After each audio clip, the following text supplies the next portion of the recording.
Welcome to Epic Stories. Welcome to Epic Stories, where truth, courage, and unexpected heroes collide. If you enjoy epic tales of underdogs taking on the system, don't forget to like, subscribe, and comment below. Now, get ready for a story that will shock you to your core. A shattered silence in the courtroom.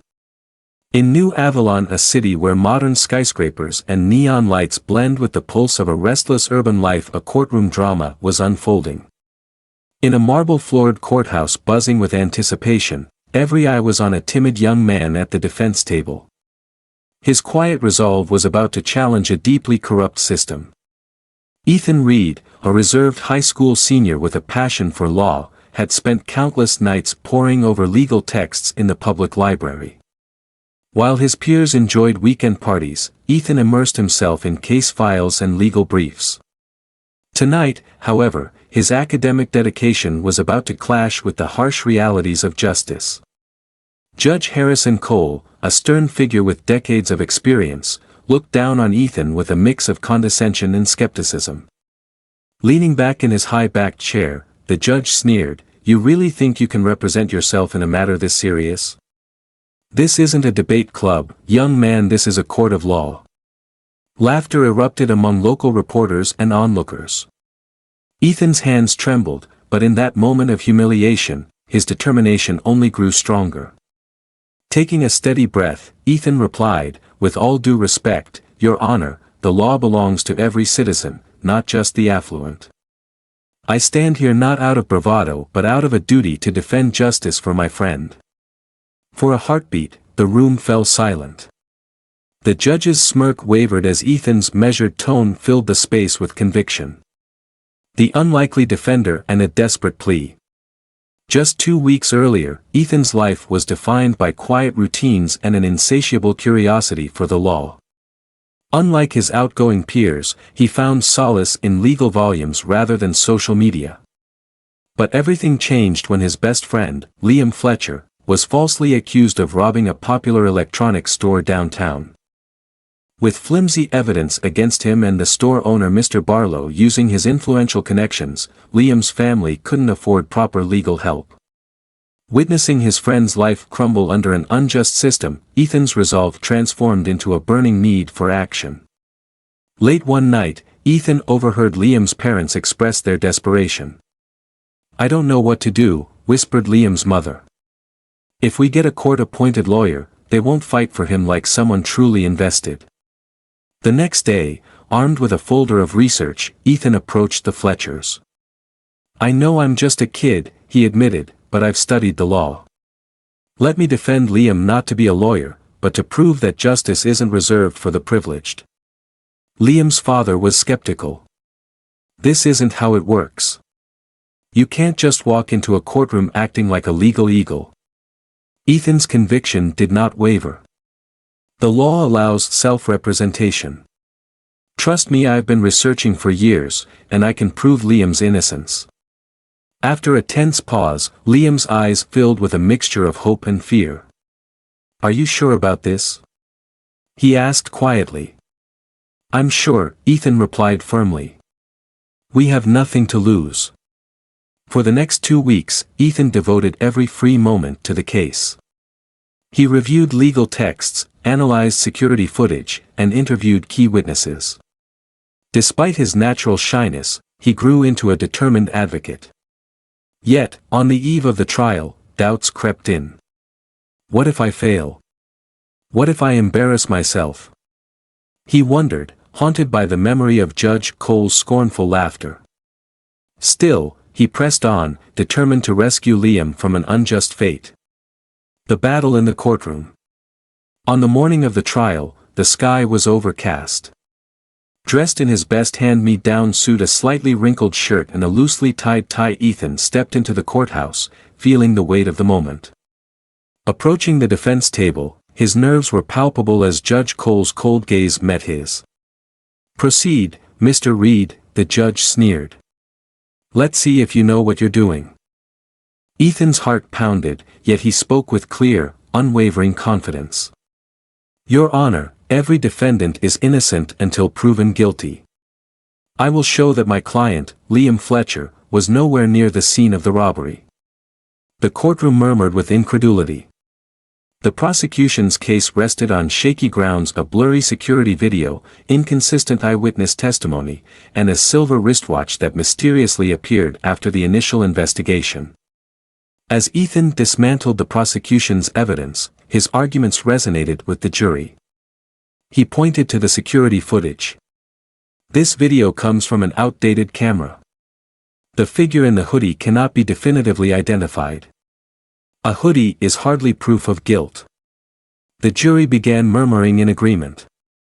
Next, Ethan called his first witness, Ms. Henderson, the diner owner who recalled seeing Liam at her establishment between 8:30 and 9 p.m. Ethan produced a printed receipt from the diner's register. If Liam was here until 8:57, how could he be robbing a store at 8:45? Even ADA Philip Crane, the prosecutor, appeared momentarily taken aback. But soon he dismissed Ethan's points with a patronizing objection. "Objection, Your Honor. The witness is only recounting her memory." Undeterred, Ethan pressed on.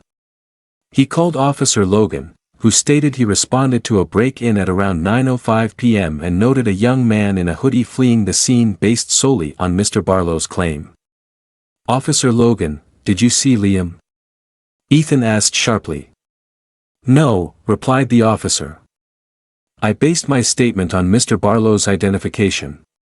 Ethan addressed the jury. The case against Liam rests on a single, uncertain eyewitness and vague footage. Can we really convict an innocent man on such flimsy evidence? Just then, ADA Crane produced the controversial wristwatch as key evidence. "This watch belongs to the defendant," he declared. A murmur of shock swept through the courtroom. Liam whispered that he had lost his watch a week ago. Ethan's mind raced. How could a lost watch appear at the scene days later? "Your Honor," Ethan demanded, "I believe this watch was planted to misdirect the investigation." He questioned the chain of custody. Was this watch found during the initial search? No, it was reported during a secondary sweep, Officer Logan admitted. Then why wasn't it documented immediately? Ethan pressed. The judge's expression grew uncertain. ADA Crane tried to regain control, but Ethan's incisive questions undermined the prosecution's case. "Unless the legitimacy of this evidence is firmly established," Judge Cole declared, "it must be dismissed." At that moment, a tall, dark-suited figure entered the courtroom. His presence was unsettling. ADA Crane introduced him as Officer Grant, who revealed discrepancies in the evidence handling reports. The wristwatch wasn't logged properly, Officer Grant testified, and fingerprints on the evidence bag belonged to Mr. Barlow. The courtroom erupted in shock. Under intense questioning, Mr. Barlow's confident facade crumbled and he bolted from the witness stand, prompting shouts of "Stop him!" as officers restrained him. Judge Cole banged his gavel. "Court is adjourned for today," he announced. "We will reconvene tomorrow morning." As Ethan gathered his documents, he couldn't shake the memory of the dark-suited stranger's warning, "Be careful, kid, not everyone wants the truth to come out." A night of unraveling secrets. That evening, as the courthouse lights dimmed and New Avalon settled into uneasy quiet, Ethan couldn't sleep. In his small room, he pored over his notes and replayed the trial's events. The inconsistencies in Mr. Barlow's testimony and the planted evidence churned in his mind like an unsolved puzzle. Unable to shake his suspicions, Ethan called Liam. "Are you absolutely sure you lost your watch a week ago?" he asked urgently. "Yes, I haven't seen it since last Friday," Liam replied, his voice weary. "Then how did it appear at the scene 3 days after the robbery?" Ethan whispered. "It's as if someone wanted to frame him." Liam's silence said it all. "Are you suggesting someone planted it?" he finally managed. "Exactly," Ethan replied. "This case isn't just about proving Liam's innocence, it's about exposing a network of corruption." The next morning, with renewed determination, Ethan returned to court. The memory of the stranger's warning and the evidence from Officer Grant fueled him. As the trial resumed, ADA Philip Crane called Mr. Barlow back to the stand. With a shaky voice, Mr. Barlow confirmed he saw Liam fleeing the scene. Ethan stood and confronted him. What color was the hoodie worn by the suspect? He asked. It was black, stammered Mr. Barlow. But the footage shows a dark blue hoodie. How do you explain that? Ethan pressed. Mr. Barlow's face flushed with uncertainty. I might have been mistaken, he mumbled. Then how can you be sure it was Liam? Ethan challenged. Your testimony is full of contradictions. And why was this watch, which conveniently implicates Liam, only mentioned after the initial investigation? The implications were clear. ADA Crane attempted to salvage his case, but Ethan's questioning exposed the shaky foundation of the evidence. The judge, troubled, declared that without further proof the evidence couldn't be considered reliable. Then, the courtroom doors swung open again. A man in a dark suit strode in purposefully. This time, he wasn't there to intimidate, he had something critical to reveal. Officer Grant re-entered, holding a folder. Your Honor, I found that the wristwatch was not part of the initial evidence collection. Instead, it was introduced later, and its chain of custody is dubious. Fingerprints on the bag match Mr. Barlow's. Ethan interjected, this is the proof we need. Liam's conviction is built on fabricated evidence. The real culprit is still free, orchestrating these false accusations. The judge banged his gavel, I will take this matter under advisement, and the court recessed for the day. Ethan slumped in his chair, relieved yet uneasy. He had saved Liam from an unjust conviction for now, but the threads of a far more dangerous conspiracy were unraveling before him. The shadows close in. That night, New Avalon was shrouded in uncertainty. Ethan's mind raced as he re-examined every detail of the trial. In the dim light of his room, he questioned every inconsistency, every planted piece of evidence. Then, a knock at his window startled him. Peering out, he saw the same dark-suited man from the courtroom. Before Ethan could react, a gloved hand grabbed his wrist.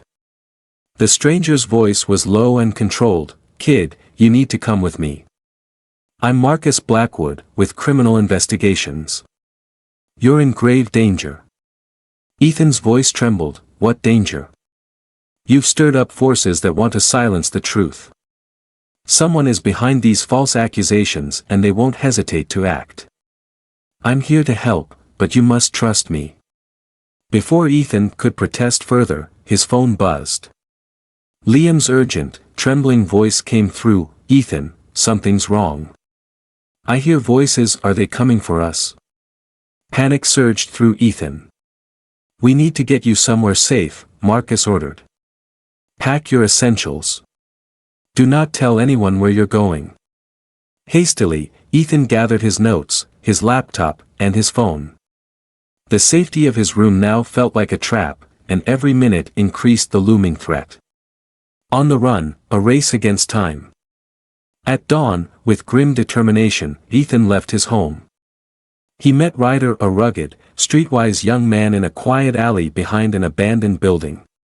Ethan, Ryder said urgently, we've got to figure out who's behind all this fast. They're ruthless and won't hesitate to silence anyone who asks questions. Reviewing the case details quickly, Ryder pulled out a flash drive. I've got unedited security footage from a nearby electronics store robbery about a month ago. The similarities are uncanny, same modus operandi and false narrative of a lone suspect. Ethan inserted the flash drive into his laptop. In the grainy footage, two shadowy figures moved with precision. Then, he noticed a brief shot of a well-dressed man shaking hands with one of the masked figures, a face that unmistakably resembled ADA Philip Crane's smug expression. Crane isn't just a prosecutor, Ryder explained gravely. He's part of a larger network that frames innocent people to cover their tracks. Now that you've started asking questions, you're in their crosshairs. The implications were staggering. Liam's case was a distraction, a calculated move to divert attention from the real criminals. If Ethan could expose this network, he might not only clear Liam's name but also dismantle a criminal empire that had infiltrated every level of society. Before they could plan their next move, a sudden crash echoed behind them. "They found us," Ryder growled. "We need to move now." Adrenaline surged as Ethan and Ryder raced through dark alleys, knowing that unseen eyes might be following every step. An unexpected rescue. After what felt like hours of running, Ethan and Ryder reached a safe house on the outskirts of the city, a rundown warehouse with thick doors and hidden rooms. Once inside, Ryder secured the premises while Ethan caught his breath, his mind racing with the enormity of the conspiracy. Soon, a knock at the door announced the arrival of a determined woman with sharp brown eyes. "I'm Agent Morgan with the FBI," she said firmly. "You're coming with me if you want to stay alive." Ethan's confusion quickly turned to relief. "Why is the FBI involved?" he asked. "Because ADA Philip Crane isn't acting alone," Agent Morgan explained. "He's part of a corruption network that spans crooked prosecutors and compromised law enforcement. We've been tracking them for months, and your case has just exposed their operation." Ryder exchanged a glance with Ethan. "We need to get you out of here," Agent Morgan continued. "There's an extraction team en route, and you'll be placed under protective custody." After a brief hesitation and a nod of resolve from Ryder, Ethan agreed. "I'm ready.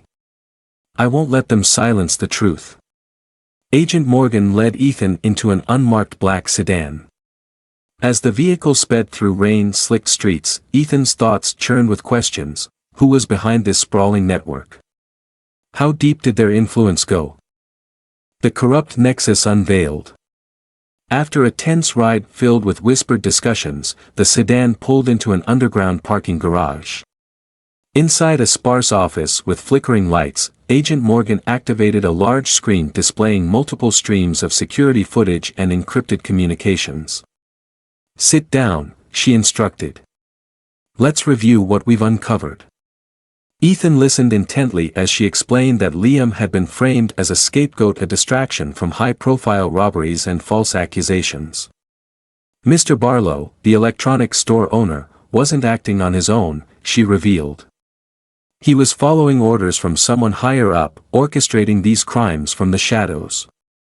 On the screen, grainy footage showed two men breaking into a store with military precision, and another clip showed a well-dressed man shaking hands with one of the robbers. Ethan's blood ran cold as he recognized features matching ADA Philip Crane. "This footage is our best lead," Agent Morgan said. "It suggests Crane was in collusion with the criminals, shielding them from scrutiny.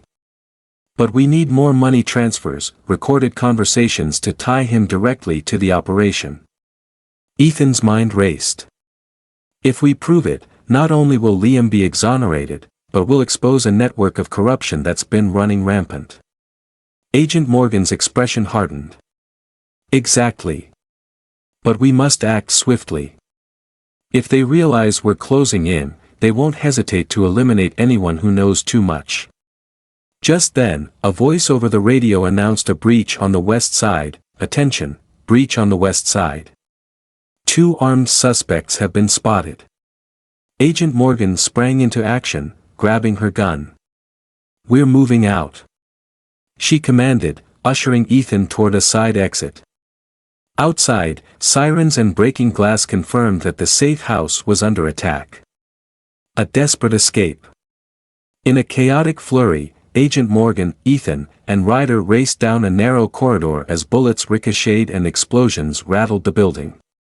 The night outside was filled with flashing red and blue lights, a manhunt in full swing. "Run, Ethan!" Ryder shouted over the din. "We can't stay here." Ethan's legs burned, but he pushed himself forward. Just as they neared a heavy, locked security door, a deafening crash shook the building. "They've brought in grenades.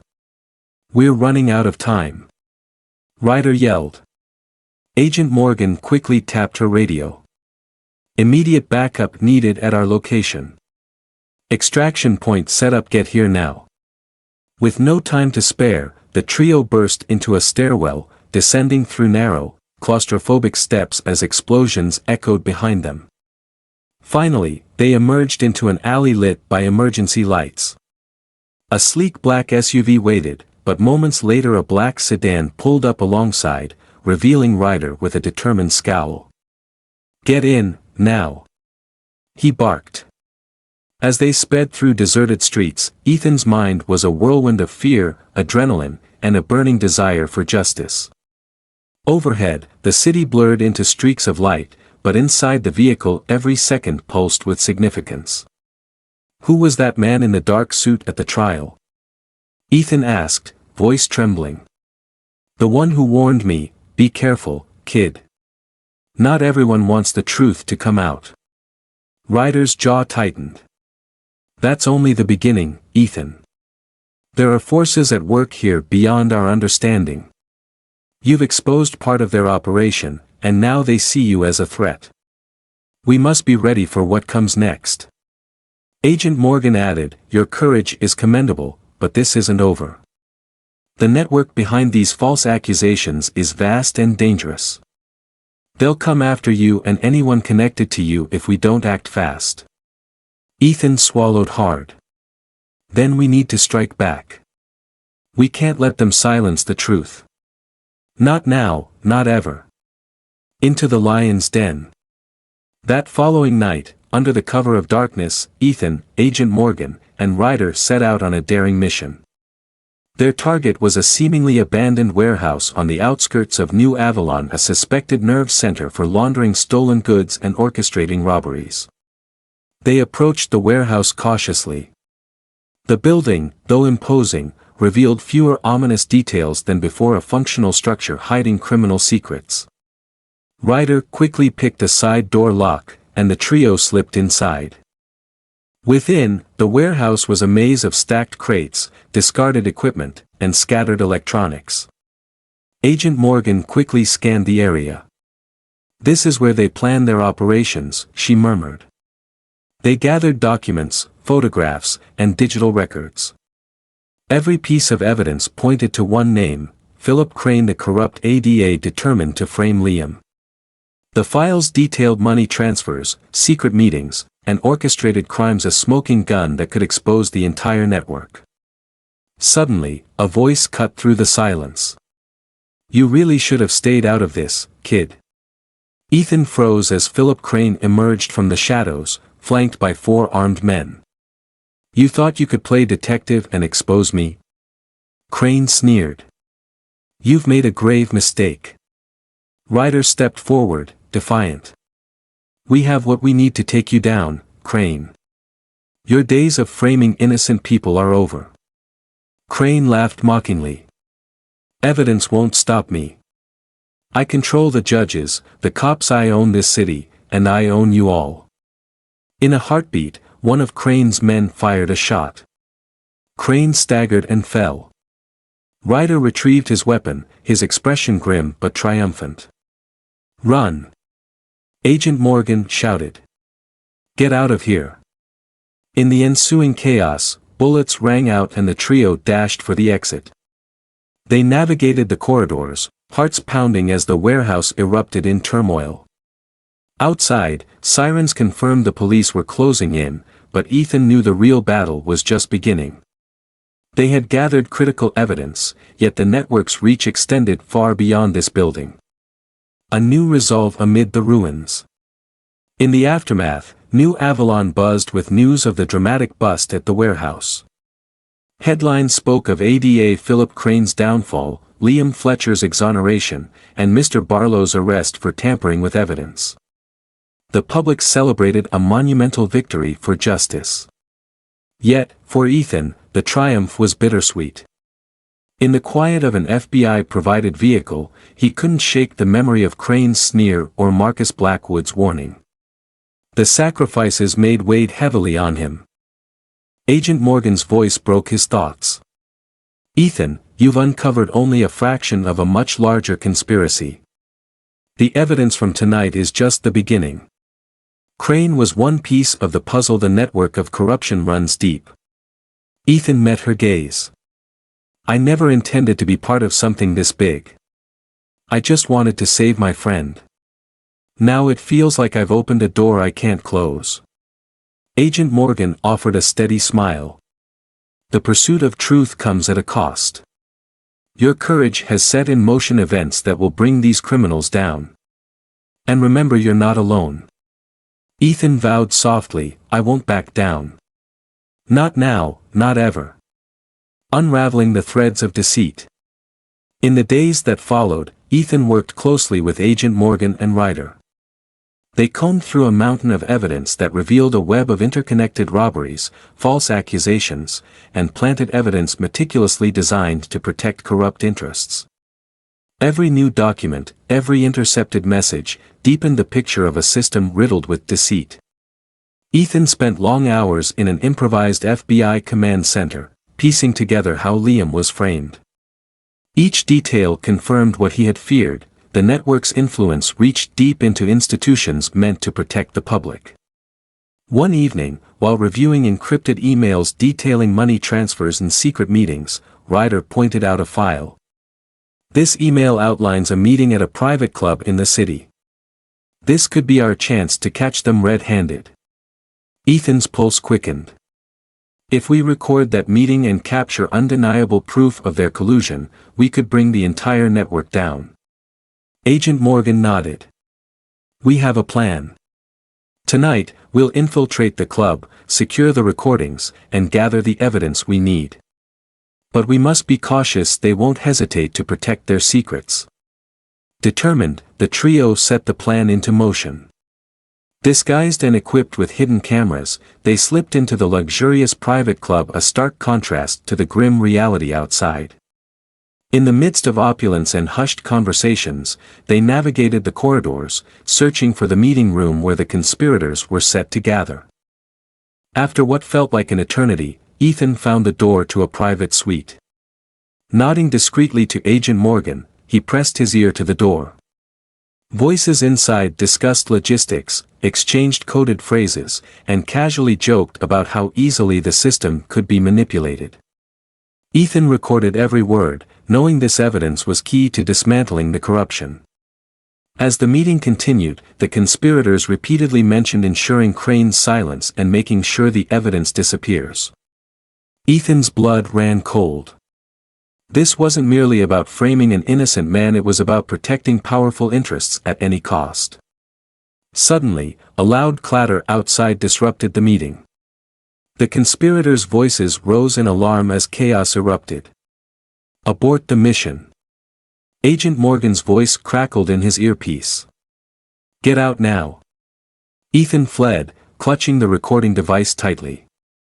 Outside, the rain poured as he sprinted through darkened streets. Behind him, shouts and pursuit filled the night air. When he finally reached the extraction point, gasping for breath, he met Ryder and Agent Morgan. Did you get it? Ryder asked urgently. Ethan nodded, handing over the device. I got everything. This is the proof we need. Agent Morgan reviewed the evidence, her eyes steely. This changes everything. With this, we can finally expose the entire network. For a moment, amidst chaos and corruption, hope glimmered. Ethan realized his quiet defiance had sparked a movement that might just restore justice in New Avalon. The final confrontation. Armed with damning evidence and united by purpose, Ethan, Agent Morgan, and Ryder prepared for the final phase. Their target, the corrupt nucleus that orchestrated false accusations and manipulated the law. The recording from the private club meeting would deliver the final blow to the criminal network's facade. Under cover of darkness, the trio coordinated with an FBI task force. The plan was daring: storm the headquarters of the network, a fortified building disguised as a luxury hotel in downtown New Avalon. Intelligence indicated that key figures, including those connected to ADA Philip Crane, would be present at a high-level meeting that night. Outside the imposing building, Agent Morgan addressed the task force. "Tonight, we bring down a network that has corrupted every level of our justice system. Stay alert, follow your training, and remember, justice is on our side." Clutching the recording device, Ethan's heart pounded. This was the culmination of weeks of sacrifice and risk. In silence, he exchanged a determined glance with Ryder and Agent Morgan. Inside, the conspirators gathered in a grand meeting room, oblivious to the danger. Laughter and casual banter filled the air as they discussed their next moves. Suddenly, the task force breached the room with precision. Chaos erupted as officers secured exits and confiscated evidence. ADA Philip Crane attempted to rally his accomplices, but his voice was drowned by the clamor. Hidden in the shadows, Ethan watched as the conspirators were led away in handcuffs. The evidence he had risked everything to obtain, recordings, documents, detailed plans, was now in the hands of law enforcement. A bittersweet triumph settled over him. As the operation concluded, Agent Morgan approached Ethan. "You've done more than you can imagine," she said softly. "Your courage has exposed corruption that many believed untouchable. Tonight, justice has been served." Ryder clapped Ethan on the shoulder. "Ever think about being a lawyer, kid? With guts like yours, you'd make one hell of an attorney." Ethan managed a tired smile. "I think I need a break before planning my future," he replied, humor tinged with the weight of the night's events. In the days that followed, New Avalon was rocked by a series of arrests and reforms. Liam Fletcher was exonerated, and the network that once seemed invincible was dismantled piece by piece. Yet, amid public celebration, Ethan couldn't shake the lingering memories of dark warnings and sacrifices.